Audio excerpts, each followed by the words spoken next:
So hi guys, welcome back to my channel. Today is another sit and talk video and I love these videos क्योंकि इनके ना topic बहुत important होते हैं और आज का टॉपिक है what is a toxic relationship. ये क्वेश्चन ही बहुत इंपॉर्टेंट है एक्चुअली क्योंकि आजकल की जनरेशन में लोग टॉक्सिक रिलेशनशिप में होते हैं पर उन्हें पता ही नहीं कि वो टॉक्सिक रिलेशनशिप में। वो कहते हैं कि जहाँ प्यार है वहीं कलेश है because this is what we are taught in our house. In fact मैं तो इस टॉपिक पे क्या ही बोल रही हूँ, मेरे को तो खुद कबीर सिंह देखने के बाद पता लगा कि toxic is also a word. उससे पहले मैं भी अपने हर दोस्त को अपना बॉयफ्रेंड ऐसे ही जस्टिफाई करती थी कि थोड़ा गुस्से वाला, थोड़ा ईगो वाला, थोड़ा पॉजेसिव रिलेशनशिप है हमारा। That's literally how I have justified my boyfriend to all my friends throughout my school and college life. But coming back, a toxic relationship is a relationship जहाँ पे आप खुशी से ज्यादा स्ट्रेस्ड, मैनिपुलेटेड, डिसरिस्पेक्टेड और unheard feel करते हो। Like आप किसी के साथ हो पर उनके साथ होते हुए भी आपको लगता है कि यार कितने अकेले हैं, there is nobody to hear you. क्योंकि इट्स लाइक कि जिससे आप बात करना चाहते हो वो सिर्फ सुनाने में इंटरेस्टेड होता है, उसके ओपिनियंस और क्या चीजें उसको हर्ट करी, but they not interested in listening to you. वो चाहते कि आप उनके लिए सब कुछ छोड़ दो but they won't change shit for you.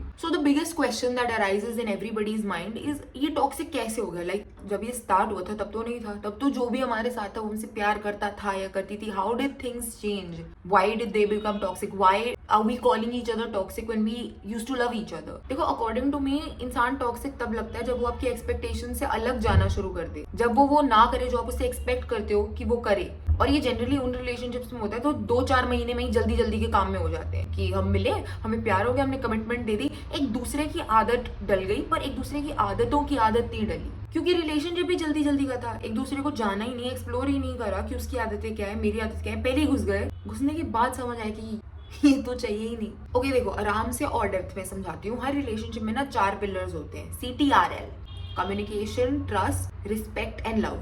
और ये चारों चीजें ना आपस में इंटरलिंक्ड है। कम्युनिकेट इतना करो कि एक दूसरे को ट्रस्ट कर पाओ, ट्रस्ट इतना करो कि एक दूसरे को रिस्पेक्ट कर पाओ, एक दूसरे का फोन ना चेक करना पड़े, एक दूसरे पे अपनी लाइफ की इनसिक्योरिटीज ना डाल दो, पास्ट ट्रॉमाज ना डाल दो। और रिस्पेक्ट इतना करो कि रिस्पेक्ट ही प्यार बन जाए। That is what Krishna ji says कि प्यार एक टाइम के बाद फेड हो जाता है, पर अगर आप किसी को रिस्पेक्ट देते हो, आदर देते हो, they will always stick by you, no matter if there is love और देयर इज नो लव। और कम्युनिकेशन, ट्रस्ट, रिस्पेक्ट और लव में से love is the least important, क्योंकि आजकल की जनरेशन में लव इज सो इजी, आसानी से मिल जाता है, मुश्किल नहीं है। लाइक इन जनरली लोग आजकल इतने लोनली है कि 2 लोग मिलते हैं, वो अपना पास्ट ट्रॉमा शेयर करते हैं, एक दूसरे को बताते हैं कि ब्रेकअप क्यों हुआ, बोलते हैं अच्छा तुझ पे भी चीट किया, अच्छा मुझ पे भी चीट किया, दे वाइब, दे मीट, दे किस और लव हो गया। Love is the least important because is the easiest. मुश्किल तो कम्युनिकेशन है, मुश्किल तो ट्रस्ट और रिस्पेक्ट करना है। प्यार तो हो जाता है, सभी लोनली है। Love is easy, getting in a relationship is easy, but अगर तुमने उस रिलेशनशिप में एक दूसरे की आदतों को एक्सप्लोर करने का टाइम नहीं लिया ना, तो रिलेशनशिप में आने के बाद पता लगेगा कि ओ देखो, इट्स लाइक कि स्टार्टिंग के 3-4-5 महीने तो रोमांस चल रहा था, उसके बाद समझ आया कि रिलेशनशिप कम्स विद रिस्पॉन्सिबिलिटीज। क्योंकि 3-4 महीने बाद तो अब इस रिलेशनशिप में लड़ाई भी होती है, शक भी होता है, पोजेसिव भी है, लड़ाई में बहुत अग्रेसिव भी है। और लड़ाई होती है इसलिए क्योंकि कम्युनिकेशन करनी आती ही नहीं है, और जब कम्युनिकेशन करनी नहीं आती तो ब्लॉक कर देता है या ब्लॉक कर देती है। ये तो पता ही नहीं था पहले, ये तो बदल गया, इसकी ये वाली साइड तो नहीं है हमारे लिए, अडेप्ट कैसे करें। पहले तो बताया ही नहीं था, फर्स्ट डेट पे मिले थे बोला ही नहीं कि मैं तो ब्लॉक कर देती हूँ लड़ाई में, अब तो कर देती है। पर यही होता है जब तुम लोग जल्दीबाजी में प्यार में पड़ जाते हो, क्योंकि जो स्टार्टिंग के 3 स्टेजेस थे of communication, respect and trust, वो तो तुमने स्किप ही कर दिए। तुम तो सीधा प्यार पे आ गए क्योंकि तुम्हें लगा एक रिलेशनशिप को सर्वाइव करने के लिए प्यार is the most essential thing. और क्योंकि हम इतने टाइम से प्यार ढूंढ रहे थे और हमें मिल नहीं रहा था, probably this is the most difficult thing to find. तो जैसे ही मिले ना, लपेट के रख लो, अपनी चप्पल रख दो वहां पे, कोई और बुकिंग ना कर ले। That is the wrong way.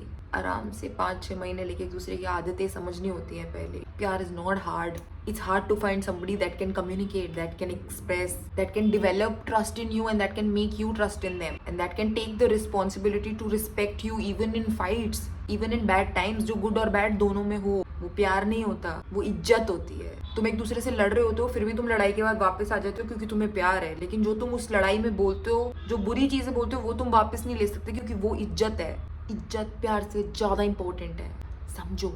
और ऑनेस्टली ये तुम्हारी भी प्रॉब्लम नहीं है। ये जो हीर रांझा, लैला मजनू, ये जितनी भी बॉलीवुड की लव स्टोरीज है, इन्होंने आज तक सिर्फ प्यार ग्लोरीफाई करा है। रिस्पेक्ट, कम्युनिकेशन और ट्रस्ट तो किसी ने ग्लोरीफाई नहीं करे। अब हम तो वही सीखते हैं जो हम देखते हैं। कभी इन चीजों को इंपॉर्टेंस देते हुए किसी को देखा ही नहीं तो सीखते कैसे? But anyways, at the end of it तुम बोलोगे कि यार हमारे रिश्ते में प्यार तो है, एक सेंस ऑफ अटैचमेंट तो है, और एक दूसरे को हमने वर्ड ऑफ माउथ तो दे दिया that we both love each other, we have to stay together. So now what, toxic है तो है, पर अब क्या करें? It's like this one situation जहाँ पे तुम कॉल और टेक्स्ट पे रोज लड़ते हो, पर जब भी तुम मिलते हो तुम खुश होते हो एक दूसरे के साथ, मिलने से सब ठीक हो जाता है, लेकिन फिर जब हम घर आके कॉल टेक्स्ट करते हैं सब कुछ फिर से खराब हो जाता है। This is that phase of your life, और ये बहुत कॉमन है आजकल की जनरेशन में, और बस यहीं पे आके ये चीजें बन जाती है toxic, and that is where comes a toxic relationship, जहाँ एक इंसान आधी अधूरी कम्युनिकेशन में लड़ाई अवॉइड करके खुश रहना चाहता है और दूसरा सिर्फ उसे खुश रखने के चक्कर में पिस जाता है। देखो, talking of relationships, this is one of the most biggest decisions of your life, because this is the only decision जो तुम खुद से लेते हो अपने लिए। तुम्हारी फैमिली भगवान ने सिलेक्ट करके भेज दी तुम्हें, तुम्हारा करियर मोस्टली इंडिया में तुम्हारी फैमिली सिलेक्ट करती है, बिकॉज लेट्स बी ऑनेस्ट, यहाँ पे तुम अपना करियर खुद नहीं सिलेक्ट करते, यहाँ पे तो साइंस, ह्यूमैनिटीज, कॉमर्स में ही पंगे पड़ जाते हैं तुम्हारे घर वालों के साथ। तो relationship is the only decision जो तुम खुद से ले रहे हो अपने लिए, लाइक नॉट इवन शादी,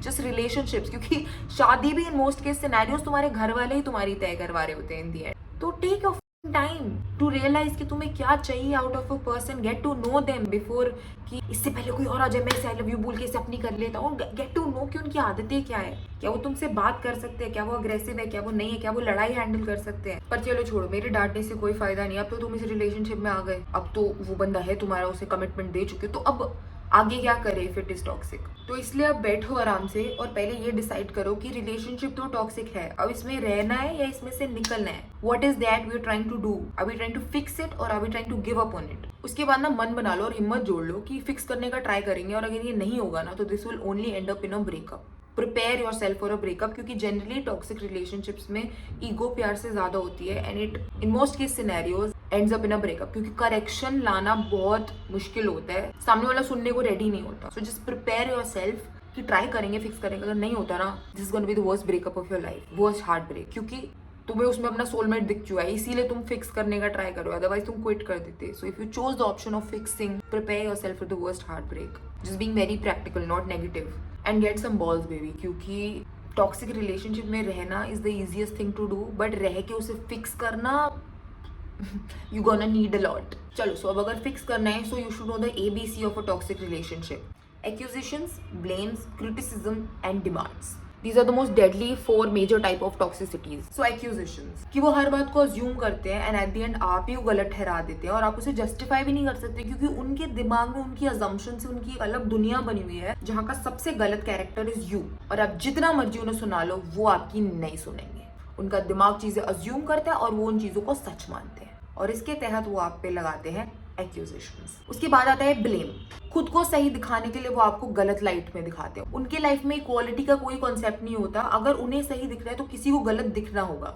एक रिलेशनशिप में दोनों लोग सही या दोनों लोग गलत हो ही नहीं सकते, एक को गलत होना होगा तभी दूसरा सही होगा। There is no concept of equality, that is where they blame. Then there is criticism, कि जब तक वो आपको नीचे नहीं दिखाएंगे उनको सेटिस्फाइड फील नहीं होगा, उनकी ईगो फीड तब तक नहीं होगी जब तक वो आपको नीचे नहीं गिराते। To put somebody down, to put yourself up, खुद को सुपीरियर दिखाने के लिए दूसरों को इंफीरियर दिखाओ। And demands, the one that I hate the most, these are usually generated by your past traumas, कि क्योंकि उस इंसान ने मुझ पे चीट किया था इसलिए मैं तुझ पे शक करूंगा, या because my past relationship gave me some insecurities, या उन्होंने ऐसी चीजें बोल के मुझे मेरे बारे में इनसिक्योर कर दिया, तो अब वो इनसिक्योरिटीज मैं आप पे डालूंगा, and if you not able to cater it then you not a good girlfriend और good boyfriend. I hate demands, just have dealt with so many. इन ABC में से A और B यानी एक्यूजेशंस और ब्लेम्स का सोल्यूशन ये है कि आप सामने वाले को बिठा के समझाओ कि इस रिलेशनशिप में आपकी भी कोई से है, क्योंकि मोस्टली लोग चुप रहते हैं, देयर लाइक कि चुप रहते हैं just for the sake of the relationship, कुछ बोलते नहीं है ताकि लड़ाई ना हो जाए, ताकि ये रिश्ता चलता रहे, और एक दिन रैंडमली इस इंसान को अपने आप अक्ल आ जाएगी, but trust me that day never comes. जब तक आप खुद बैठ के उसे कन्फ्रंट नहीं करोगे, उस बारे में बात नहीं करोगे, उस इंसान को अक्ल नहीं आएगी। सो देखो, इंस्टेड ऑफ थिंकिंग ना कि इस बारे में बात नहीं करते क्योंकि इस चीज से लड़ाई ज्यादा बढ़ जाएगी या वो छोड़ जाएगा या छोड़ जाएगी, जस्ट टॉक अबाउट इट, ठीक है? तुम दोनों इस रिलेशनशिप में इक्वल हो,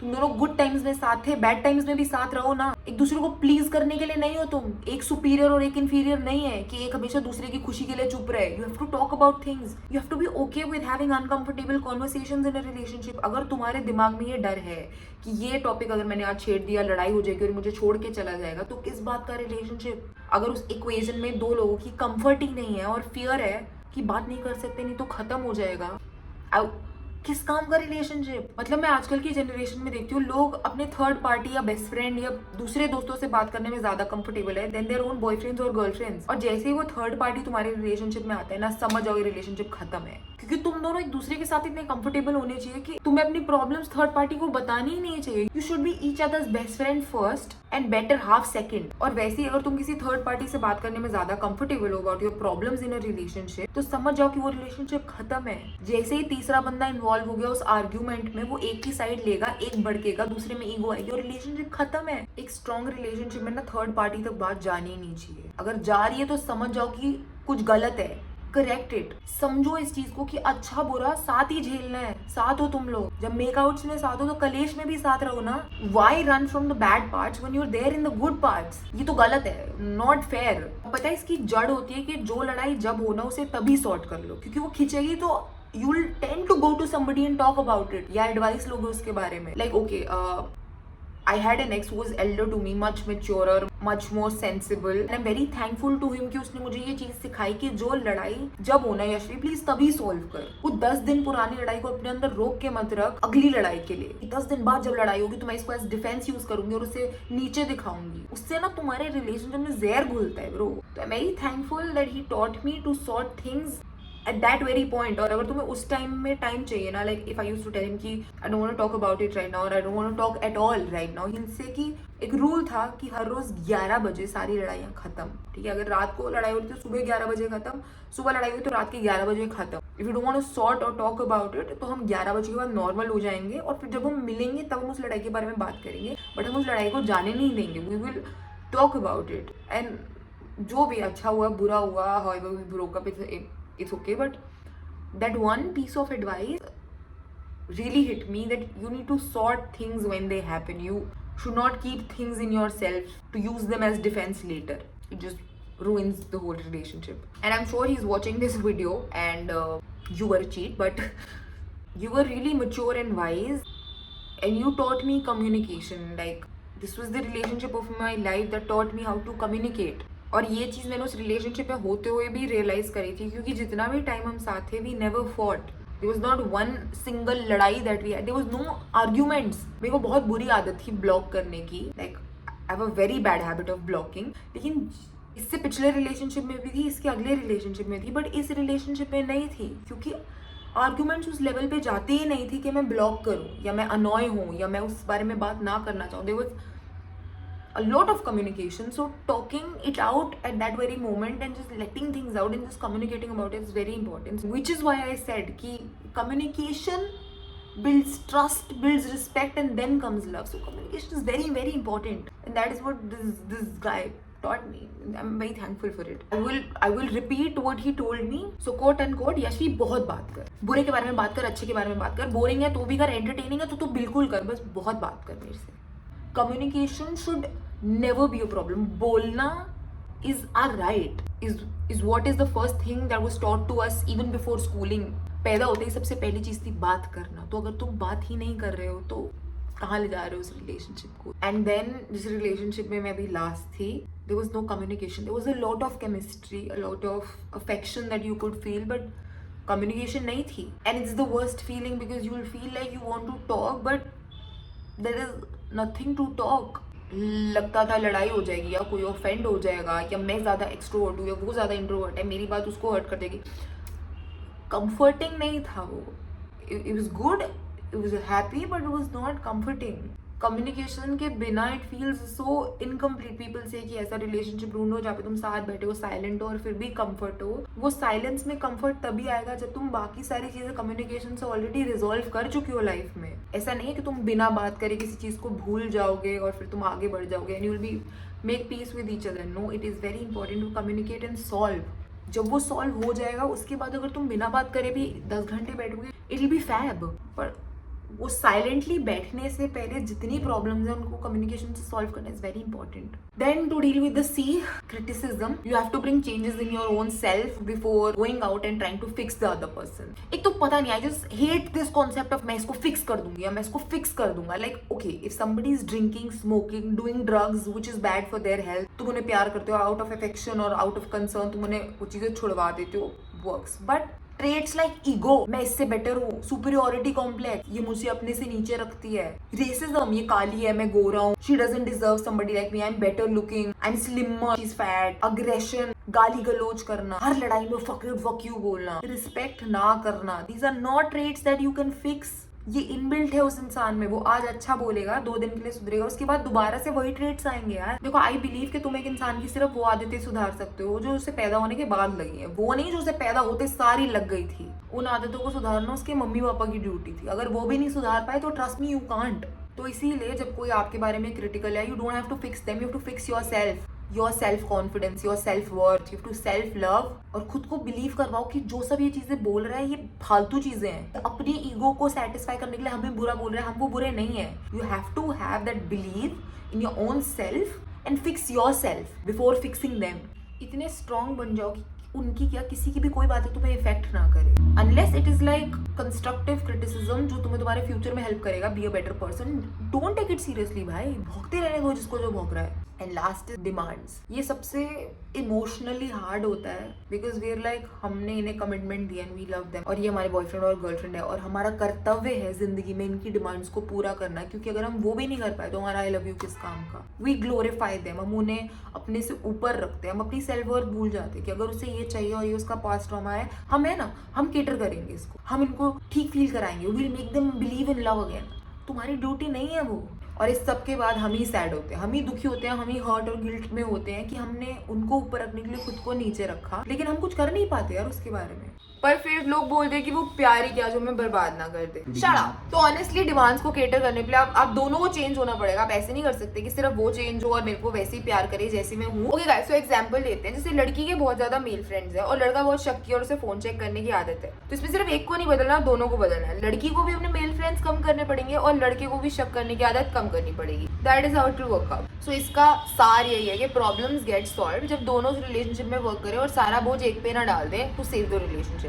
सो this was my take on fixing. अगर फिक्स नहीं करना है, खत्म करना है, तो जाओ बड़ा सा पैराग्राफ लिखो, उनके वेट करो रिप्लाई करने की, रिप्लाई आए तो ब्लॉक कर दो, ना उनसे मिलो, ना कॉल उठाओ, ना खुद कॉल करो, ना मैसेज करो, मूव ऑन करो। अगर मूव ऑन नहीं कर पा रहे तो मेरी जो पुरानी वीडियो थी on how to move on वो देख लो, 100 के व्यूज उसमें हो गए हैं। Thank you.